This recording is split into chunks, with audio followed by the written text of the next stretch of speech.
జితేష్ తమ్ముడు 2020 నుంచి మనం 6 సీజన్లు ఆడితే 5 సార్లు ప్లే ఆఫ్స్కి పోయినాం. కానీ ఒక్కసారి కూడా గిట్ల టాప్ 2లకు పోలేదు. ప్రతిసారి ఎలిమినేటర్ ఆడుడు ఇంటికి పోవుడు. కానీ 2016లో నేను టాప్ 2కి తీసుకుపోయినప్పుడు ఫైనల్కి కూడా పోయినాం. ఇవాళ కూడా గదే రిపీట్ కావాలి. డెఫినెట్లీ అన్న, 2016లో మనం ఫైనల్కి ఎట్లా పోయినామో ఇప్పుడు కూడా గట్లే పోతాం, ఇది ఫిక్స్.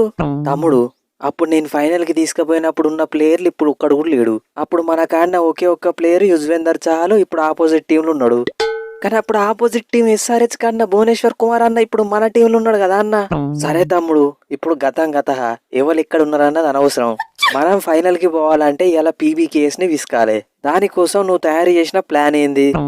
నా దగ్గర ఒక ఎక్సలెంట్ ప్లాన్ ఉన్నదన్నా. ఏంటిది? వీళ్ళతోని కూడా 230 కొట్టించి తర్వాత చేజ్ చేద్దామా? కాదన్నా, ఈసారి మనమే టాస్ గెలిచి ఫస్ట్ బ్యాటింగ్ తీసుకుంటే ఆపోజిట్ టీంకి 230 కొట్టే ఛాన్స్ ఇయ్యం కదా. మనమే 230 కొట్టి మ్యాచ్ గెలవచ్చు.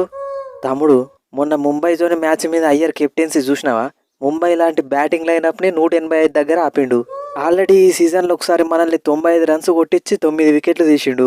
ఆ మ్యాచ్లో కనుక టీమ్ డేవిడ్ 50 కొట్టుండకపోతే మన 49 రికార్డు మళ్ళీ మనతోనే బ్రేక్ చేపిస్తుండే. తర్వాత నెక్స్ట్ మ్యాచ్లో గదే పంజాబ్ మీద మనం 7 వికెట్ల తేడాతో గెలిచినాం కదా అన్న. కరెక్ట్ తమ్ముడు. అప్పుడు అంటే నేను 73 కొట్టినా పాడికల్ తమ్ముడు కూడా 61 కొట్టిండు. ఇప్పుడు పాడికల్ కూడా లేడు. పాడికల్ లేకపోతే ఏందన్నా, లాస్ట్ మ్యాచ్లో మనల్ని మయాంక్ అగర్వాల్ ఎట్లా గెలిపించిండు? వాస్తవం చెప్పాలంటే నాకు మయాంక్ అన్న సపోర్ట్ ఇచ్చిండు కాబట్టికే నేను మ్యాచ్ గెలిపియగలిగిన. అంటే ఇలా పంజాబ్తో ఎటు చేసి మ్యాచ్ గెలిపిస్తామన్న కాన్ఫిడెన్స్ నీకున్నది. 100%. కావాలంటే దిగ్వేష్ రాతి లెక్క రాసి పెట్టుకో. చెప్పైతే what is your plan? Plan ఏం లేకపోవడమే నా ప్లాన్ అన్నా. Just go with the flow. ఎన్నో ఏళ్ళ సీకటికి పొద్దు పొడిసిందయ్యో ఇయ్యాలే.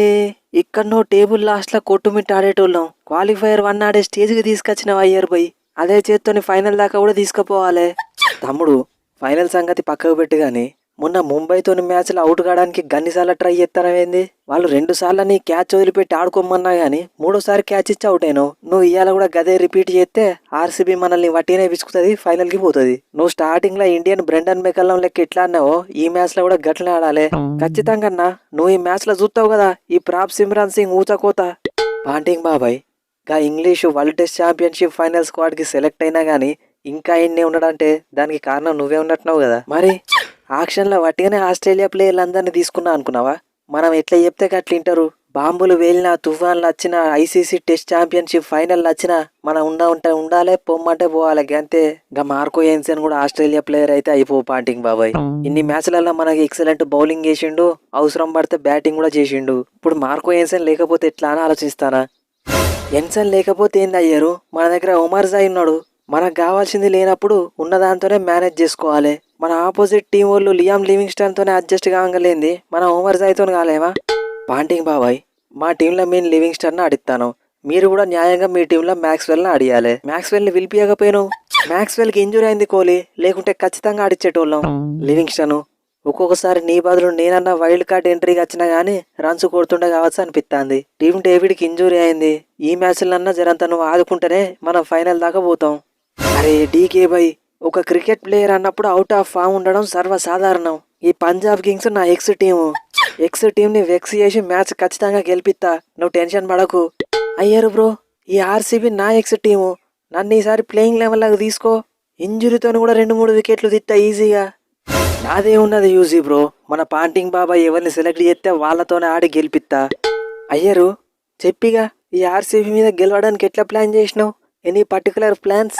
ఏం లేదు పాంటింగ్ బాబాయ్, మనం ఈ బెంగళూరు మీద గెలవాలంటే ఫస్ట్ కోహ్లీ అన్నను అవుట్ చేయాలి. వీళ్ళ టీంకున్న బ్యాక్ బోన్ కోహ్లీ అన్న.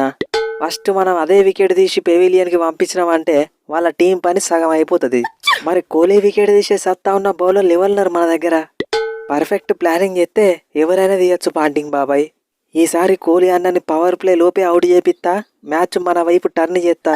అయ్యారు తమ్ముడు, వన్స్ నేను మైండ్లో ఫిక్స్ అయిందంటే బ్లైండ్కి వెళ్ళిపోతా. 8 హాఫ్ సెంచరీలు కొట్టి ఆర్సీబీని ఇక్కడ దాకా తీసుకొచ్చిన. ఇవాళ ఇంకోటి కొట్టి ఫైనల్కి తీసుకుపోలేనా? నీ కెప్టెన్సీతో ఎన్ని స్ట్రాటజీలు అన్నేసుకో, ఇవాళ హాఫ్ సెంచరీ కొట్టుడు మాత్రం ఫిక్సు. అంతే అంటావా కోహ్లీ అన్న? Let's meet in the ground. So friends, ఈ స్పూఫ్ కనుక మీకు నచ్చితే మన ఛానల్ సబ్స్క్రైబ్ చేసుకోండి, వీడియోని లైక్ చేయడం మాత్రం మర్చిపోకండి. ఇవాళ ఒక హై ఇంటెన్స్ మ్యాచ్ అయితే ఉంటుంది. 2 టీమ్స్ కూడా మ్యాచ్ గెలిచి ఫైనల్కి పోవాలని చూస్తా అంటే బట్ ఓడిపోయిన టీంకి అయితే మళ్ళీ ఒక ఛాన్స్ దొరుకుతుంది ఫైనల్కి పోవడానికి. ఆర్సీబీకి ఉన్న ప్లస్ పాయింట్ ఏంటంటే విరాట్ కోహ్లీ ఫామ్ ప్లస్ జితేష్ శర్మ కూడా ఫామ్ లోకి రావడం, బౌలింగ్ కూడా మంచి ఫామ్ ఉండడం వాళ్ళకి ప్లస్. బట్ టీమ్ డేవిడ్ లేకపోవడం వాళ్ళకు ఒక మైనస్. ఇంకో సైడ్ పీవీకేఎస్ని చూస్తే వాళ్ళకున్న అన్నిటికంటే పెద్ద ప్లస్ పాయింట్ ఏంటంటే అయ్యర్ కెప్టెన్సీ. తర్వాత వాళ్ళ టీంలో ఉన్న ఇంకో పెద్ద ప్లస్ ఏంటంటే టీంలో ఇద్దరు ఆస్ట్రేలియా ప్లేయర్స్ ఉండడు, Marcus Stoinis and Josh Inglis. ఎటువంటి ప్రెజర్ సిచ్యువేషన్లోనైనా వీళ్ళ యాటిట్యూడ్ ఎట్లుంటుంది అంటే గెలితే గెలిచినా ఓడిపోయినాం, మన ఆట మనం ఆడదాం అన్నట్టుంటుంది. ప్రెజర్ అస్సలు తీసుకోరు. మైనస్ ఏంటంటే మార్కో ఎన్సన్ లేకపోవడం, యూజీ చాహల్ కూడా ఇంజురీతో ఆడతలేడు. సో యూజీ చాహల్ కూడా రాకపోతే అది కూడా మైనస్ అవుతుంది. ఏ టీం అయినా గెలవచ్చు. మీ రేటింగ్ వెళ్తుంది అనుకుంటున్నారో కింద కామెంట్ సెక్షన్లో చెప్పండి. నెక్స్ట్ వీడియోలో మళ్ళీ కలుద్దాం. Thanks for your love and support.